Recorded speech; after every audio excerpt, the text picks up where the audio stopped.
Olá, pessoal! Vamos falar hoje sobre a disciplina Legislação Tributária e Comercial. Iniciamos pelo direito tributário. Esse ramo do direito também integra o nosso cotidiano, pois se formos avaliar, não há como afastar a incidência tributária de um dia sequer das nossas vidas.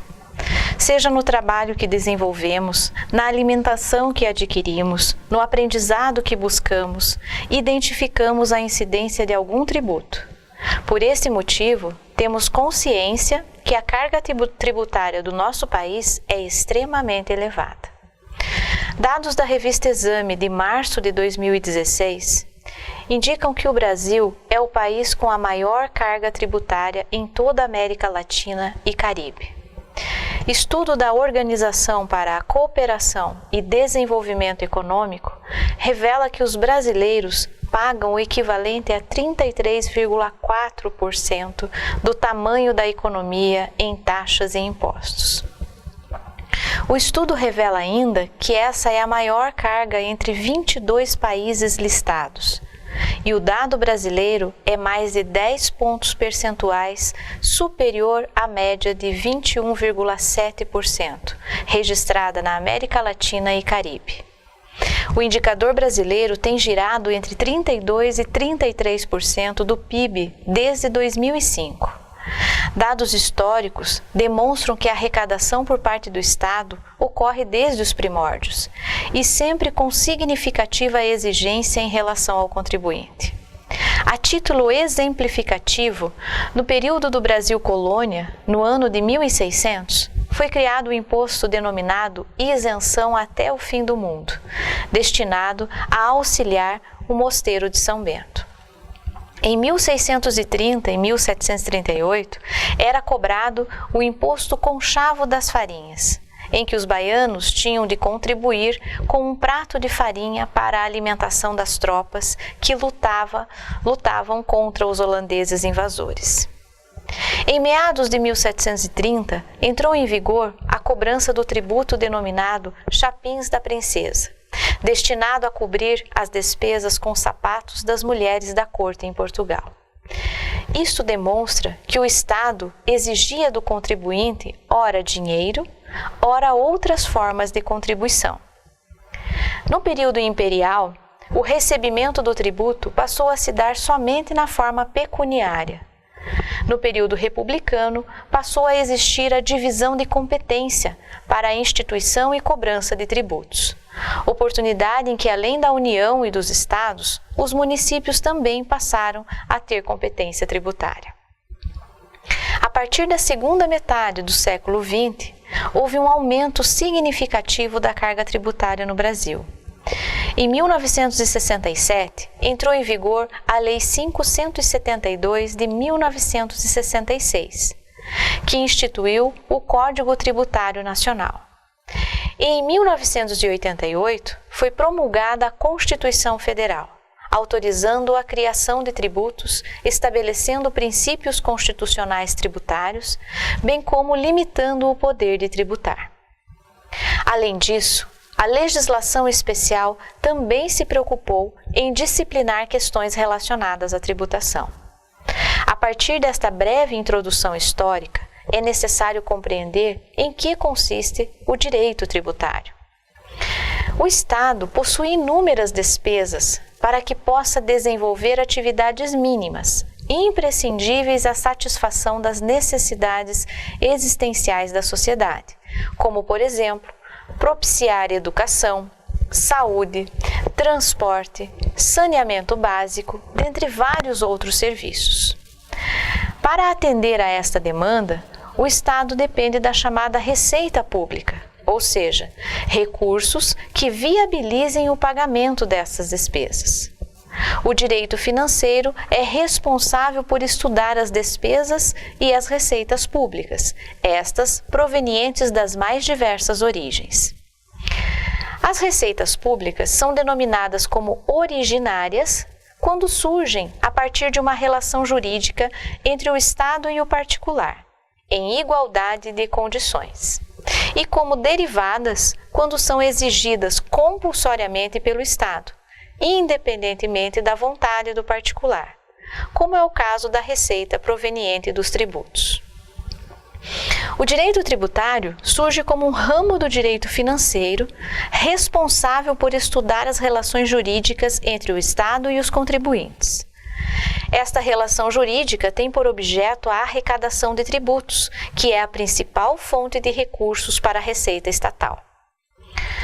Apesar do direito tributário representar uma parte do direito financeiro, ambos são autônomos, sendo o direito tributário um ramo especialmente voltado ao estudo do tributo como principal fonte de receita pública.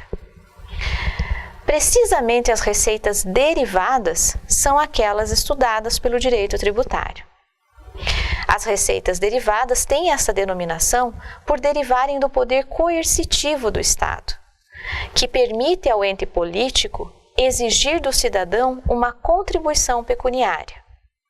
Para Vittorio Cassoni, direito tributário é a parte do direito financeiro que estuda as relações jurídicas entre o Estado e os particulares, no que concerne à instituição, arrecadação, fiscalização e extinção do tributo.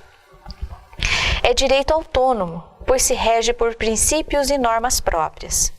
O sistema tributário nacional regulamenta o poder de tributar, estabelece limitações ao poder de tributar e também regras referentes à repartição de receitas, assegurando a autonomia dos entes políticos e garantindo a independência.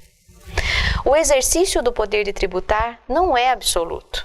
A Constituição Federal estabelece limitações, ora no interesse do cidadão, que é o contribuinte, ora no interesse da relação jurídica entre os entes tributantes. No desempenho desse papel, surgem os princípios constitucionais que representam a base fundamental do direito.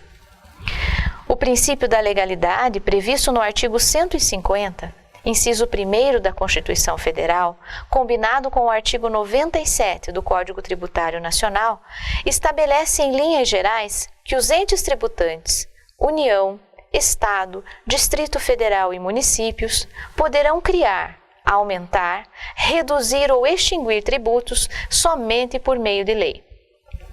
Desta forma, qualquer restrição que o Estado pretenda impor ao contribuinte dependerá de lei, já que o Estado somente pode fazer aquilo que a lei o autoriza, diferentemente do particular, que pode fazer tudo o que a lei não proíbe. Quando a lei cria um tributo, há necessidade da presença de componentes obrigatórios a que toda lei tributária deve obediência, sob pena de violar o princípio da legalidade. É necessário a descrição minuciosa dos seguintes elementos: hipótese de incidência, fato gerador, sujeito passivo, base de cálculo, alíquota e multa em caso de descumprimento da obrigação. O princípio da anterioridade, previsto no artigo 150, inciso 3º, a linha B e C da Constituição Federal, prevê que a lei em vigor deve ser anterior à ocorrência do fato gerador. Em regra, é proibido aos entes tributantes cobrar tributos no mesmo exercício financeiro, ano fiscal, em que haja sido publicada a lei que os instituiu ou aumentou, anterioridade anual, tendo como exemplo o imposto de renda. A anterioridade não se aplica a todos os tributos, não abrangendo, por exemplo, os empréstimos compulsórios, o imposto sobre importação, o imposto sobre exportação, o imposto sobre produtos industrializados e o imposto sobre operações financeiras. No entanto, se a lei extinguir ou reduzir o tributo, deverá produzir efeitos imediatos. O princípio da capacidade contributiva, previsto no artigo 145, parágrafo 1º da Constituição Federal, estabelece que é necessário levar em consideração a capacidade de quem deve contribuir. Exemplo é a diferenciação da alíquota para pagamento do imposto de renda, bem como a isenção nos casos em que a renda auferida não atinge o limite mínimo legal. Estes são alguns dos princípios constitucionais que estabelecem limitação ao exercício da competência tributária. Agora, é importante esclarecer o que significa tributo. O artigo 3º do Código Tributário Nacional prevê que tributo é toda a prestação pecuniária compulsória em moeda ou cujo valor nela se possa exprimir que não constitua sanção de ato ilícito instituída em lei e cobrada mediante atividade administrativa plenamente vinculada. No entanto, vamos pormenorizar essas informações. Prestação pecuniária significa que o pagamento deve se dar em dinheiro ou em títulos que o representem. O objetivo é evitar o chamado tributo in natura, através da entrega de bens, ou o tributo in labore, pago através do trabalho. O Estado não aceita estas formas de pagamento. Prestação compulsória significa que não há um contrato, não há voluntariedade, não há opção por parte do contribuinte para o pagamento do tributo. O Estado exige e o contribuinte se submete às exigências legais. Prestação diversa de sanção significa que o tributo é diferente da multa. A multa é uma penalidade cobrada pelo descumprimento de uma obrigação tributária. E o tributo é a obrigação que surge em razão da realização de um fato gerador. O tributo não é uma penalidade. Quando o contribuinte não paga o IPVA, por exemplo, ele irá sofrer uma sanção pelo descumprimento, ou seja, terá que pagar uma multa. No entanto, mesmo pagando a multa, terá que efetuar o pagamento do tributo devido. Prestação instituída por lei representa a evidência do princípio da legalidade, uma vez que o tributo somente pode ser exigido a partir de previsão legal. Outro ato normativo, como resolução, portaria ou decreto, não podem instituir tributos. Terminamos aqui esta videoaula, porém continuaremos o assunto da unidade 1 na próxima videoaula. Bons estudos!